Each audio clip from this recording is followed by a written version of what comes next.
الحمد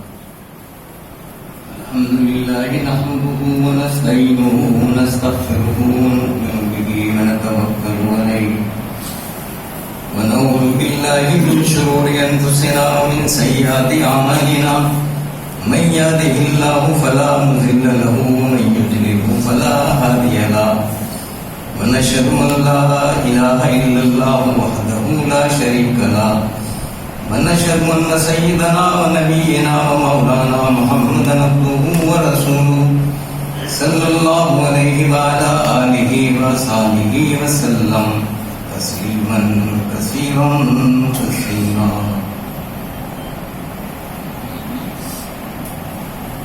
محترم دوستو اور بزرگوں،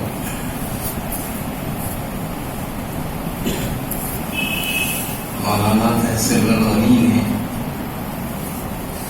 اپنی استقبالیہ تقریر میں یہ فرمایا ہے کہ میں اس مجلس کا مہمان خصوصی ہوں، لیکن میں یہ عرض کرتا ہوں کہ اس مجلس میں آنے والا ہر شخص مہمان خصوصی ہے. آج کے دور میں کسی کو مدعو کرنا اور کسی مجلس میں بلانا بہت بڑا کمال نہیں ہے. بہت بڑا کمال یہ ہے کہ انسان اس دور میں، جبکہ ہر انسان اپنے تہ دردِ مسائل کا شکار ہے اور اس کو سر گزارنے کی بھی فرصت نہیں ہے، کسی کی دعوت میں آ جانا بہت بڑا کمال ہے اور اس کا بہت بڑا احسان ہے. میں انتظامیہ کی طرف سے آپ تمام حضرات کا شکر گزار ہوں اور میں مبارکباد دیتا ہوں تمام حضرات کو جنہوں نے اس مسجد کے سلسلے میں توجہ فرمائی اور اسی کی طرح اس مسجد کی مدد فرمائی. جیسا کہ ابھی مجھے معلوم ہوا کہ اس مسجد کے لیے زمین جو ہے وہ صدیقی برادرس نے وقف کی. اللہ نے انہیں توفیق عطا فرمائی، بہت بڑا کام انہوں نے کیا اور ہمارے عبدالرزاق صاحب سیٹ نے اس مسجد کو بنا کر امت مسلمہ پر ایک احسان کیا. مسجد جو ہے وہ کوئی بھی بنائے، جب مسجد تعمیر ہو جاتی ہے تو پھر اس کی رجسٹری اللہ کے نام ہو جاتی ہے، وہ اللہ کی ملک ہے. آج بہت فتنوں کا دور ہے. کچھ لوگوں نے بابری مسجد کے سلسلے میں یہ کہا ہے کہ یہ مسجد تو ہم نے بنائی تھی، شیعہ حضرات نے بنائی تھی، اس لیے ہم اس مسجد کو کسی کو بھی دینے کا اختیار رکھتے ہیں. شرعاً یہ بات غلط ہے. مسجد کوئی بھی بنائے جب وہ تعمیر ہو جاتی ہے تو پھر وہ اللہ کی ملک ہو جاتی ہے. البتہ جس نیت سے وہ بنائی گئی ہے، اگر والدین کو ثواب پہنچانے کی نیت سے بنائی گئی ہے تو جب تک مسجد قائم رہے گی تو ماں باپ کو ثواب ملتا رہے گا. یہ ایک بہت بڑی دولت ہے جو مسجد بنانے والوں کو حاصل ہے. مسجدوں کا نظام اسلام کی شروع سے چل رہا ہے. مسجدیں اسلام آتے ہی بننی شروع ہوئی اور مسجدوں کا یہ انتظام ہمیشہ چلتا رہے گا. مسجد کو کوئی شہید کرنا چاہے، مسجد کو کوئی تباہ کرنا چاہے تو ممکن نہیں ہے. بلکہ اس دنیا میں کچھ شخصیتیں ایسی بھی ہوتی ہیں کہ دنیا میں جب وہ موجود رہتے ہیں ان کی اتنی قدردانی نہیں ہوتی، لیکن جب وہ دنیا سے رخصت ہو جاتے ہیں تو وہ پہلے سے زیادہ معزز اور پہلے سے زیادہ مکرم بن جاتے ہیں. بالکل بابری مسجد کی طرح. بابری مسجد جب موجود تھی تو اس کے اتنے چرچے دنیا میں نہیں تھے، لیکن جب وہ شہید کر دی گئی تو ساری دنیا میں اس کا چرچا ہونے لگا. تو مسجدیں جو ہیں وہ کسی کے توڑنے سے ٹوٹتی نہیں.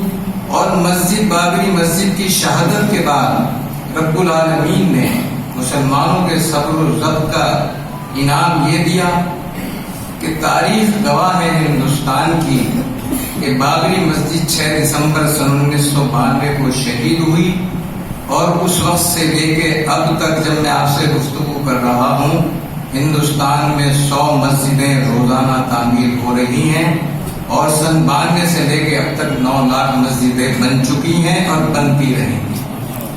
تو مسجدیں جو ہیں وہ کسی کے توڑنے سے ٹوٹتی نہیں، مسجدیں ہمیشہ آباد رہیں گی۔ نبی کریم صلی اللہ علیہ وسلم کے دور سے مسجدیں بنانے کا سلسلہ ہے، اور مسجدوں کے سلسلے میں یہ بات ہمیں یاد رکھنی چاہیے کہ ایک تو ہے مسجد کا بنانا، اور ایک ہے مسجد کو قائم رکھنا، اور ایک یہ ہے مسجد کی حفاظت کرنا۔ یہ تین باتیں مسجدوں سے جڑی ہوئی ہیں۔ مسجد بنانے کے بعد اس کو قائم رکھنا یہ ہے کہ اس میں نمازی ہوں، جیسا کہ اس مسجد کو قائم کرتے ایک مدرسہ بھی قائم کیا گیا کہ اس جنگل میں، اس بیابان میں نماز کون پڑھے گا اگر کوئی مدرسہ اگر یہاں نہیں ہوا، تو حکمت عملی سے مدرسہ بنایا گیا۔ اب اس کی حفاظت کی فکر بھی تمام مسلمانوں کو ہونی چاہیے۔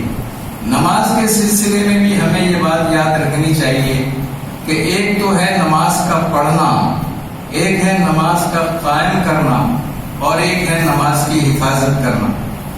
نماز تو کہیں بھی پڑھی جا سکتی ہے، وہ گھر میں بھی پڑھی جا سکتی ہے، لیکن نماز قائم کرنا کی صورت یہ ہے کہ نماز مسجدوں میں ادا کی جائے، اور قرآن حکیم میں فرمایا گیا ہے کہ برکعوا مع الراکعین، اور نماز جو ہے رکوع جو ہے وہ رکوع کرنے والوں کے ساتھ کیا جائے۔ اشارہ ہے اس طرح کہ نماز باجماعت ادا کی جائے، جس سے مسجدیں قائم رہیں گی۔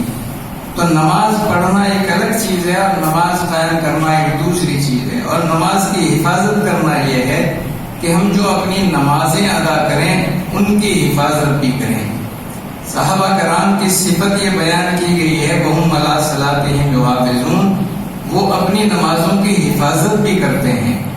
نمازوں کی حفاظت کرنا یہ ہے کہ جب ہم نے نماز پڑھ لی اور ثواب کے ہم حقدار ہو گئے تو یہ ثواب ہمارے نامہ اعمال ہی میں رہے، اور ہمارے نامہ اعمال سے کسی دوسرے کے نامہ اعمال میں منتقل نہ ہو۔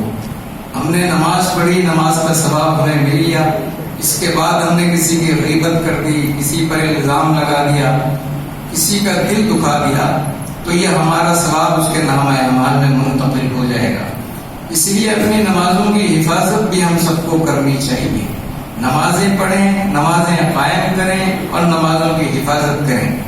دولت کمانا اس دنیا میں بہت آسان ہے، لیکن دولت کی پھر حفاظت کرنا ہر ایک کے بس کا کام نہیں ہے۔ اسی طریقے سے نیکی کمانا بھی آسان ہے، لیکن نیکی کما کر پھر اس کی حفاظت کرنا ذرا مشکل ہے۔ بے شمار لوگ ایسے ہیں قیامت کے دن وہ اس حال میں آئیں گے کہ ان کے نام اعمال میں کچھ نہیں ہوگا۔ نبی کریم صلی اللہ علیہ وسلم نے ایک مرتبہ صحابہ کرام سے مخاطب ہو کر پوچھا تھا کیا تم جانتے ہو میری امت کا مفلس ترین شخص کون ہے؟ صحابہ کرام نے فرمایا ہم تو مفلس اسے سمجھتے ہیں جس کے پاس دام و درم نہ ہو۔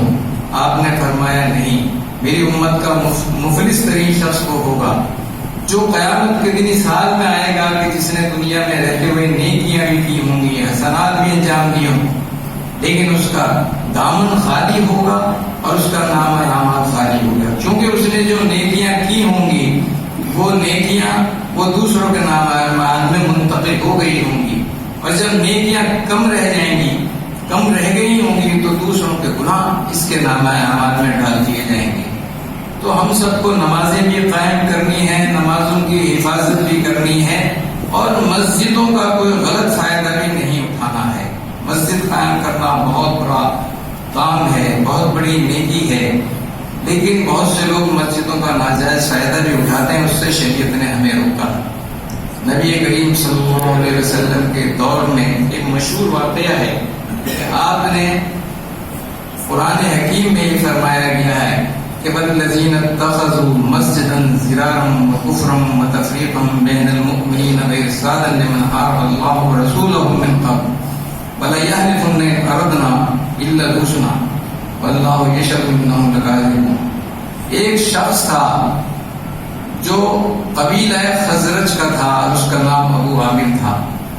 اس نے دیکھا کہ مسلمانوں میں مسجد کا تصور موجود ہے، یہ مسلمانوں کی وجہ سے مسجد قباء آباد ہے، تو اس نے سوچا کہ میں بھی ایک مسجد قائم کروں تاکہ مسلمانوں کو مسجد کے نام پر گھیر سکوں اور پھر ان کو گمراہ کر سکوں۔ چنانچہ اس نے ایک مسجد تعمیر کی جسے قرآن حکیم نے مسجد ضرار قرار دیا، اور اس شخص نے مسجد قائم کرنے کے بعد نبی کریم صلی اللہ علیہ وسلم کو بھی دعوت دی، اور یہ وہ موقع تھا جب غزوہ تبوک سر پر تھا۔